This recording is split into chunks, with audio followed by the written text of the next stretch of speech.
Okay, so hi everyone. I'm Uri from the Guild, and I'm here to talk about this very explosive title, the graph of everything, federated architecture for any API service.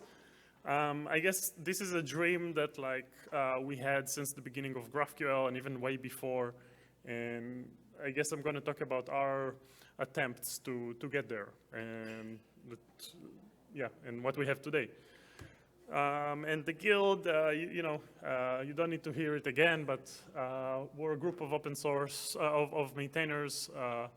We're a company that was built around the idea that you could use open source and rely on it on the long term.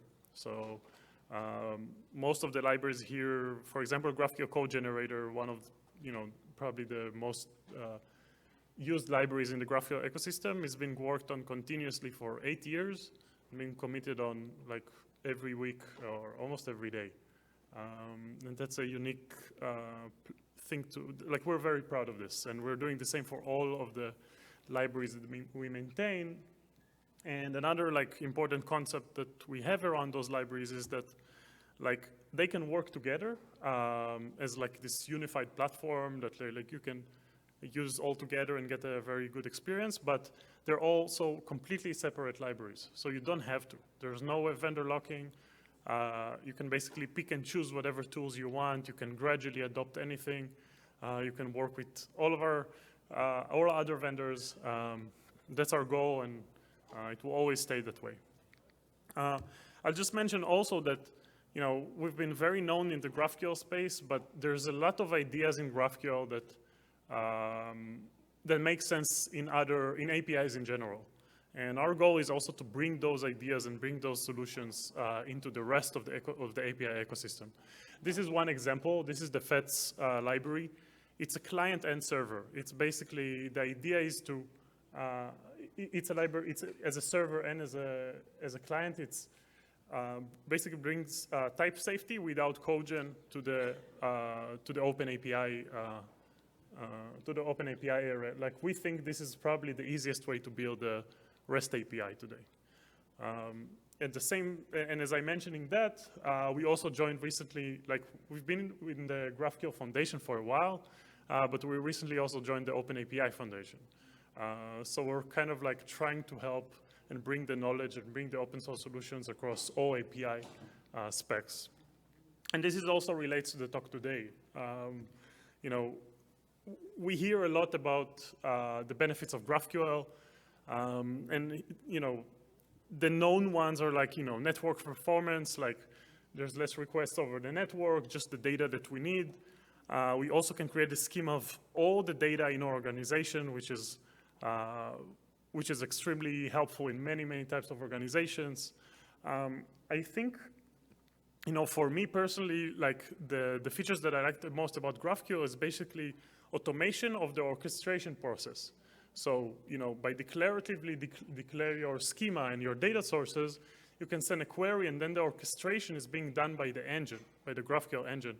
And that saves a lot of code and a lot of manual work if you're coming from the REST API space, which is a benefit that, with all the talks about TRPC and all those new shiny stuff, people forget sometimes about all these benefits.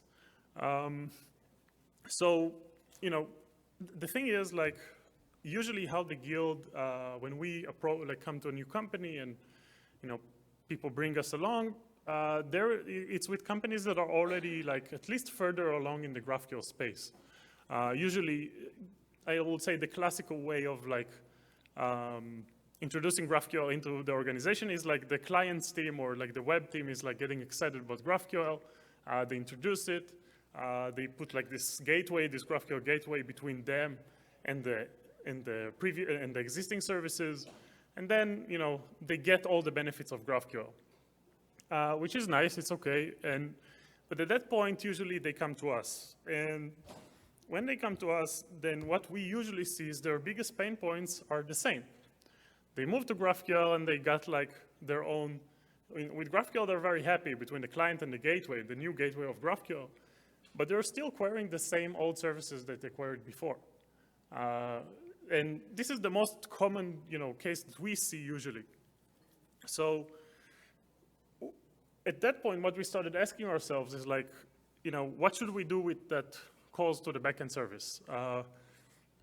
Should we we still call the same tool, they still use the same tools as before. They're writing resolvers manually, and you need to figure out how to fetch the data, what data is there. There's many different challenges that, GraphQL solves, but when we write our resolvers on top of an existing system, we still need to do that work. So that's the position that we are in, usually when we come to a company that already is invested in GraphQL, and the client-server issue is, let's say, solved by GraphQL. So what should we do then? What strategies should we go with? So one option is be like a GraphQL maximalist and say, okay, let's convert everything into GraphQL. And that might work in some organizations, but I think in most of the companies that we work with, there's many reasons why it's not possible. Those reasons are usually, first of all, those teams, they have enough, the backend team, they have enough work to do. Instead of learning this shiny new thing that's called GraphQL, they don't really understand why they need to do that. And sometimes those teams are non-existent. In many, many companies, you have APIs and services that you query, and actually nobody maintains that anymore. It's just running there, and it's been there forever. So that's one issue why rewriting everything might work in a small startup, but not in larger companies and larger code bases. The other option that's is being advocated by some vendors is let's create small GraphQL subgraphs in front of everything. And that can work. It means a lot of work to do and a lot of manual things, and we see a lot of companies doing that, and they're okay in that process, but as we've seen this process happening more and more, we're thinking, how can we help with that? How can we improve that? And, when we think about backend APIs, we start asking ourselves, what do we really love about GraphQL? And we love the schema, the fact that we can know exactly what we can query. And we have the query language and engine. And like I said, for me personally, one of the best features in GraphQL is the automation of the execution. Just by sending a declarative query, the engine will do the work of filtering and orchestrating and doing all that work by themselves. So also, when we get into those types of architecture, it's not we're coming in to a void. We're not setting up a system on, from scratch. There's a lot of those existing services, and GraphQL itself also wasn't created in the void. It's not I don't see that as a revolution. It's an evolution of a lot of different ideas and a lot of different abilities from many different existing API protocols. So what if we could use everything that is out there, whatever we have, whether we have APIs, with OpenAPI that has some kind of a schema, some kind of existing protocols. Maybe we can look at the docs or, all the manual work that basically we do today. And maybe we can even look at live data. If we don't have any of this, maybe we can look at live data, figure out what's the actual data that those services are exposing, and do something with that. So that's exactly the experiment we started doing many years ago, basically taking the existing data and existing services that we have and try to automatically generate GraphQL representation of those schemas, of those services. And that's GraphQL Mesh. So GraphQL Mesh has this title of query anything, run anywhere. So the query anything part, basically GraphQL Mesh can take any source, you can see here the list of sources like OpenAPI, Swagger, OData, which OData, by the way, is extremely interesting protocol, very similar to GraphQL in so many abilities. gRPC, SOAP, even existing databases. We can take all of those and generate a GraphQL representation out of it. What does it mean? It means, for example, here, we can look at an OpenAPI spec. We feed some kind of configuration into Mesh. We tell it what type of API it is and where to get the schema from. And then GraphQL Mesh will generate a GraphQL schema out of it. By the way, GraphQL Mesh wouldn't do just that. Like it will generate the schema as a representation so you can open, let's say, GraphQL to query with all the docs generated and everything on top of a REST API. So you can now run GraphQL and query a REST API. But also, it tries to do something that is a bit more smart. It creates an executor. And that executor is basically built around how to most performantly execute a GraphQL query against this particular type of handler. So if you're working with REST API, it will be a different types of logic or a different type of execution, whether you work with gRPC. So that's why Mesh is basically creating both of those. An SDL that represents how this API is exposed and the documentation for it, but also how to execute it in the most efficient way. Here is another example. So we can also or this is actually the same example. But another thing that we did and we found is that, as we went into the Open API ecosystem and, we learned a lot and we now, also members of the Open API Foundation, we saw that finding good up-to-date Open API schemas is very hard. And those of you that worked with that work in that space, I think it made us appreciate actually how powerful GraphQL is and how important it is that GraphQL dictates and validates the schemas against the actual data that follows. So, but we still, in our position here, which I believe a lot of you are in the same position, we had to figure out what the hell those services are exposing, even though they have schemas that are probably not up to date or probably are non-existent even. So we also built some modules in order to look at actual traffic and actual example JSON information that is going through the wire, generate JSON schemas out of that, and then from that JSON schema, generate a GraphQL representation as well.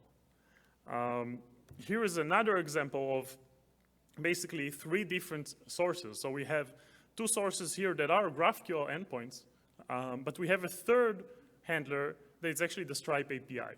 And Stripe doesn't expose GraphQL, but it does expose OpenAPI.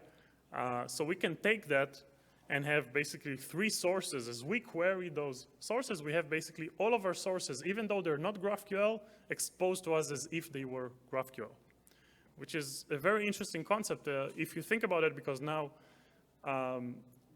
any API is a GraphQL API. So, clients can work with services that are in GraphQL as if they were. And that means that thanks to GraphQL Mesh, you can take basically the best of GraphQL, which is the query language and the execution, and use that on existing services that might even not know what GraphQL is. And sometimes also, even if they do know what GraphQL is, sometimes over the wire or for all kinds of reasons, the original protocols might be better to use. So, we can actually query GraphQL, turn it into, let's say, a gRPC representation, and then over the network, what is actually happening is gRPC messages, which are, in some cases might be more efficient.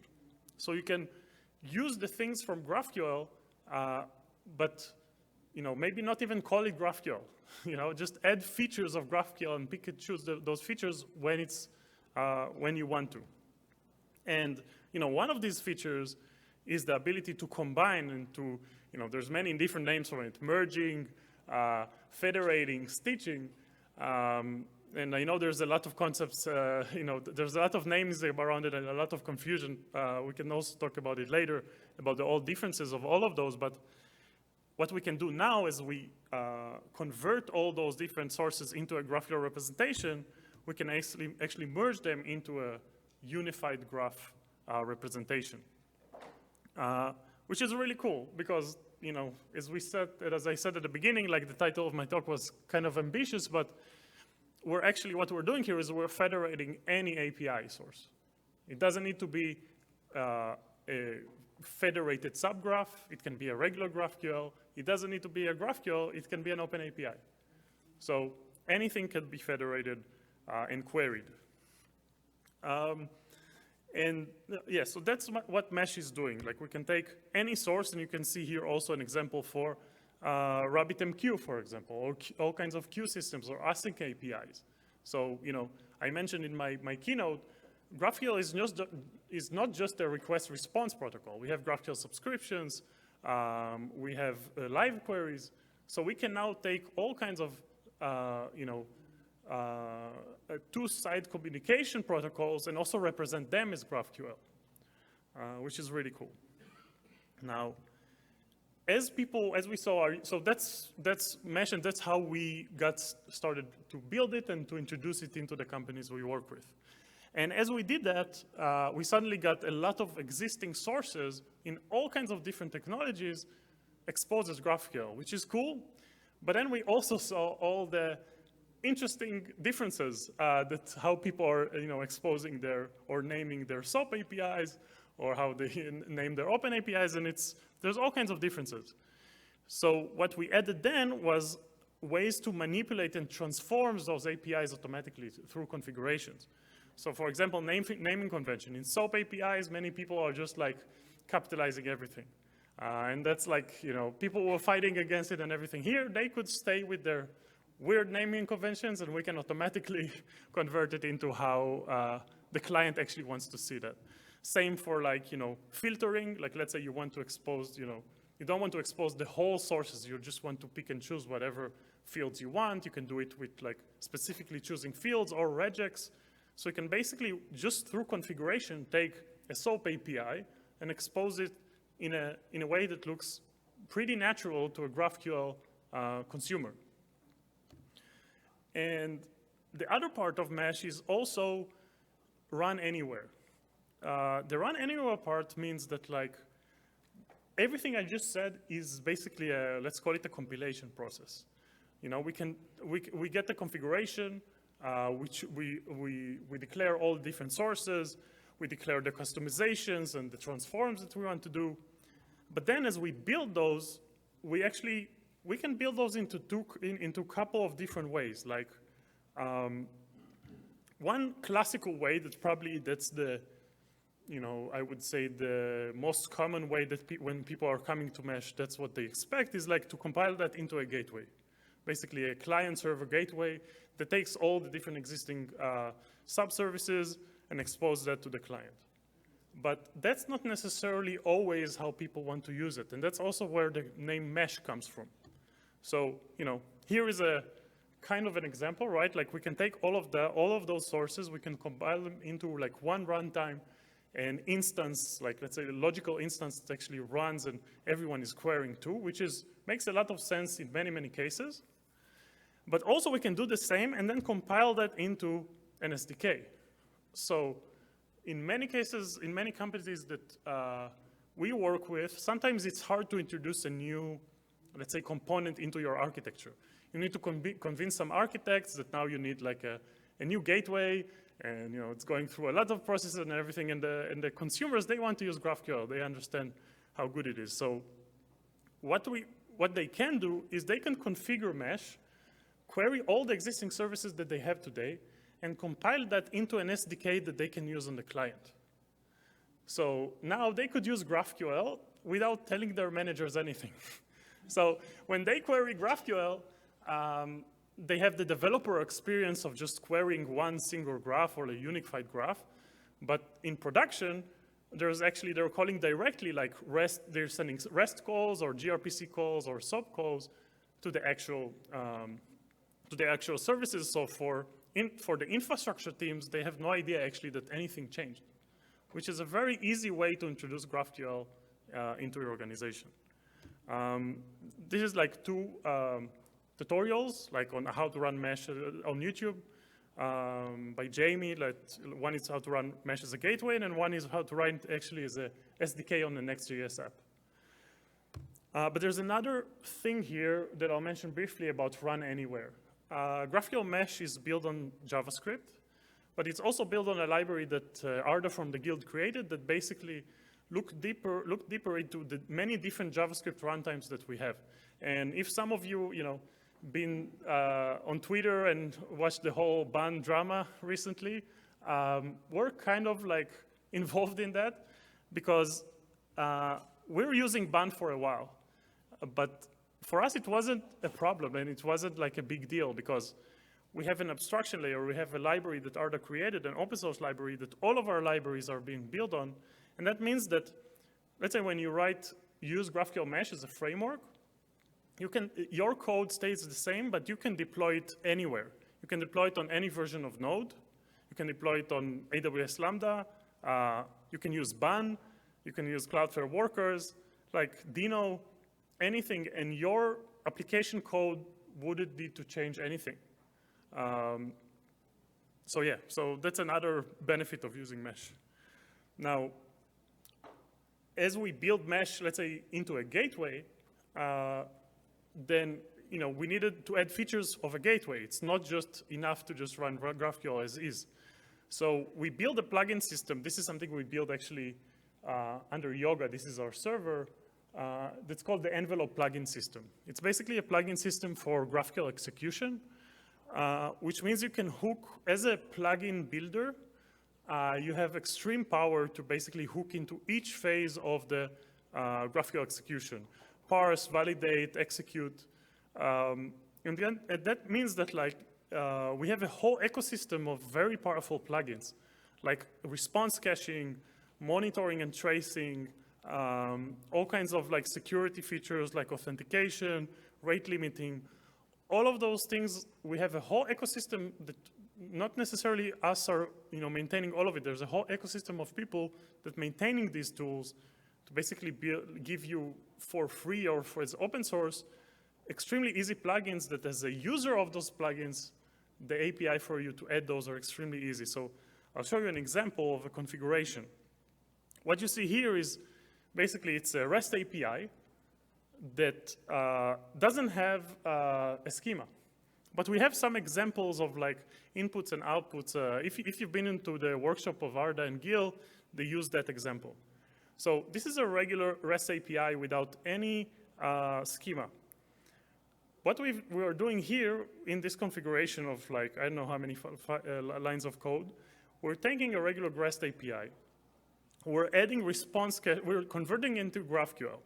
We're adding response caching into that, and we're deploying it on Cloudflare workers, where the cache is actually is stored on Cloudflare workers. So you get from just the most plain, simple REST API that is kind of maintained, you get an edge API that is extremely performant, and it's all open source.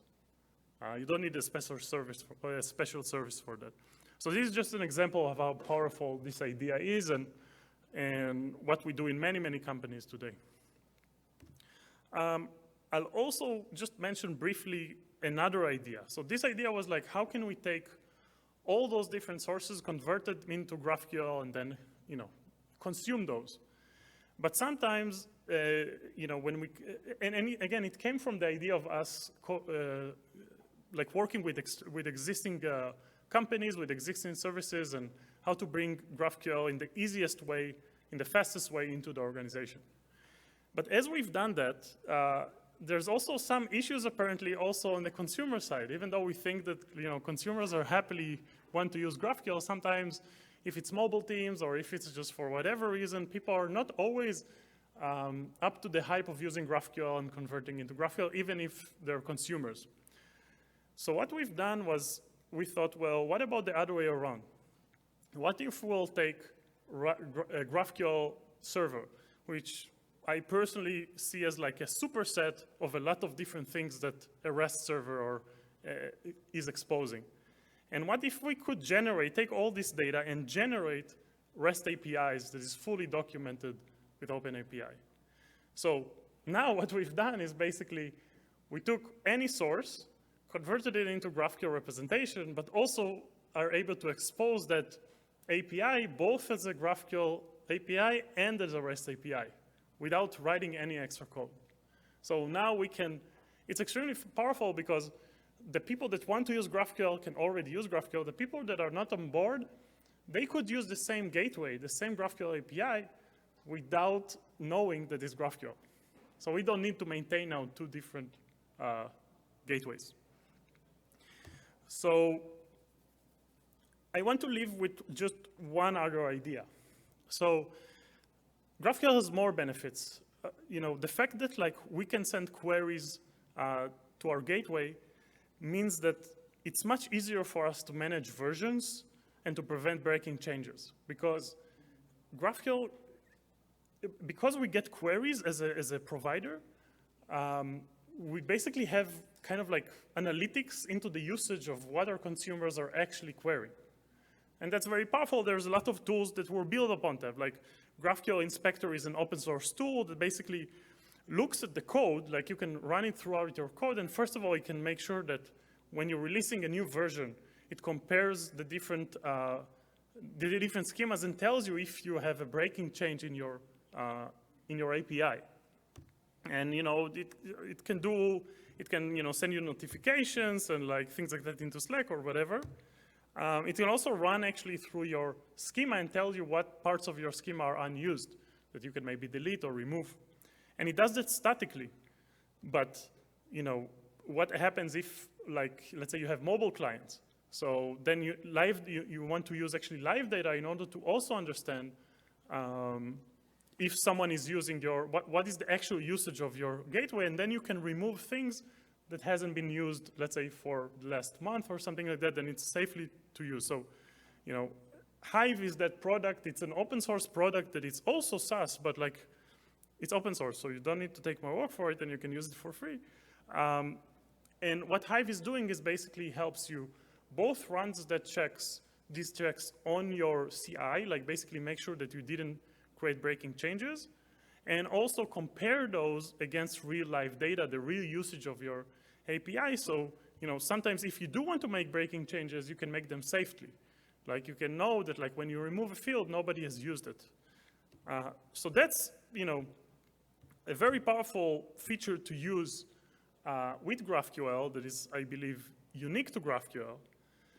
But thanks to everything I shown you before, where we can take any API and convert it into GraphQL representation, what we started doing in the last couple of months that was even a surprise to me is that we started having consumers for GraphQL Hive that are not GraphQL servers at all.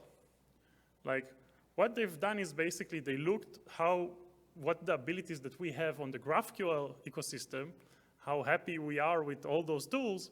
And they said, we want that, but we don't want to migrate into GraphQL. So what we do with them, and that's not our idea, they've done it and showed it to us, is that they are running mesh just as on their CI, converting their schemas into GraphQL, send those to Hive, and then prevent breaking changes on the REST API services without even talking about GraphQL. So I think my main message is that from the talk is, let's not think about GraphQL. GraphQL is a name for many different features, many different API abilities. What if we will break all those different abilities into just features, API features, and now we can pick and choose with tools that convert GraphQL into other APIs and the other way around. Now we can pick and choose the tools and the abilities we want without necessarily calling it a huge GraphQL migration. Let's just pick and choose the features, and that at least makes our job as people that want to introduce those abilities into organizations much easier. Everyone gets less stressful if you're not telling them, here is a completely new technology that you need to migrate to. Now you can just tell them, hey, here is a cool feature. You can take your REST API and use that. So GraphQL Mesh is one implementation of that idea. I can also say that we did a few things that were mentioned a bit also in the keynote. Arda created a spec from that idea, of basically how can we take all kinds of APIs and how we can represent them in GraphQL schemas and directives. I can say that other vendors here also are using GraphQL Mesh under the hood and our spec under the hood. So that's really cool, and that's what we want to do. And I just want to thank all of this work is actually possible thanks to Arda that sits here.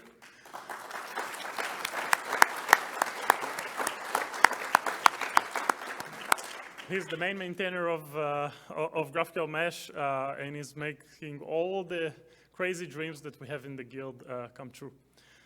So thanks, and I hope I have time for questions. Thank you.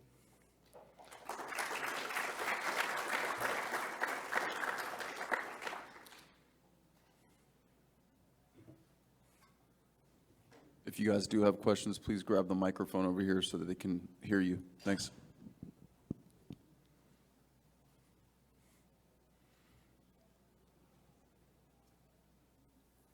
It's a lot to process, I know.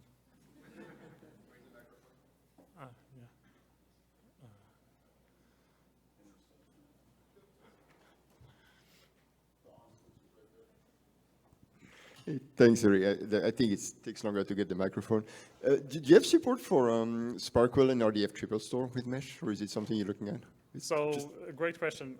It's something that I personally really want to do. We didn't do yet because we didn't have, nobody approached us with the use case.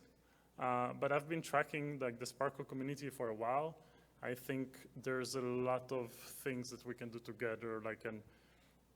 I think GraphQL can really make using SparkQL and RDF and those things much more approachable. Yeah, so if you have a use case, please talk to us. Like, we're extremely eager to have something to try GraphQL Mesh on. 100%. Actually, I do have a project and a use case for you. Okay. So I'd be happy to talk to you about anytime. So Okay, thank you. That's a big win already. All right, thanks.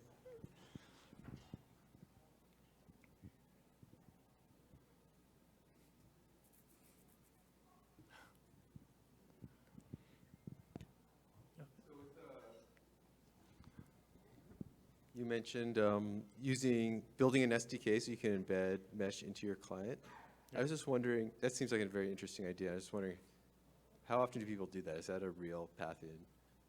Yeah, actually that's the whole idea of why we call it Mesh.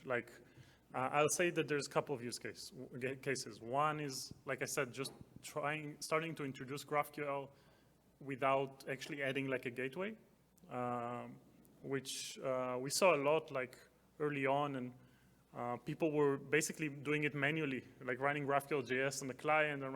So that is still a very popular use case. I'll say there's another use case, which is service-to-service communication. So let's get an example of let's say you have this data pipeline service. And let's say you're listening to event stream. And you get an event, and then once you get that event, you want to enrich the data, right? You want to get the event and then basically query a couple of other sources using REST or gRPC, whatever. And then once you get all the data, you can start the process of processing it.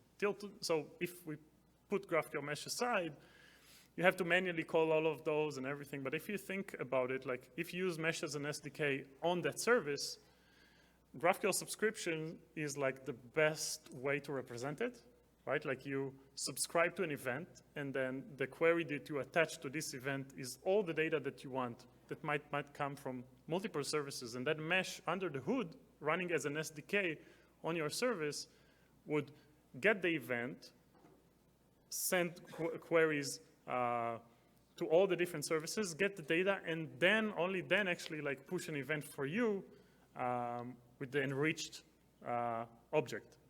So that's a very powerful pattern we see for data pipelines and stuff like that. I wish more people would use it because I think, yeah, it's cool. Also, we are currently again Mesh is it's JavaScript based, and by the way, we've done a lot of. Tomorrow there's a talk by Dotan, our CTO, about benchmarks comparing all the different gateways, and we've done a couple of really cool things recently in like pushing the JavaScript like performance to the limit. Like I think it's much faster than what people expect it to be. And also if you tried like Mesh, I don't know, even 4 months ago, today is like a completely different game.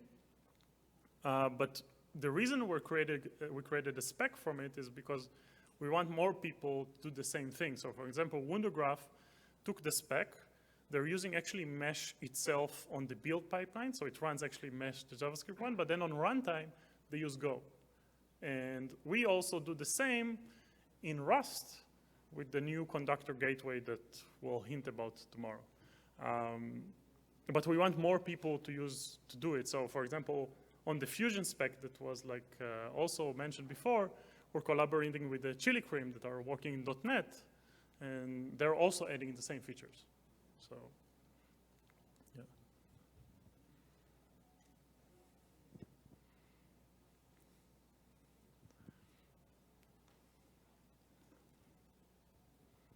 Okay, so thanks for listening. And yeah, we'll be in the booth of the Guild. And yeah, come say hi and tell us what you think about it. Thank you.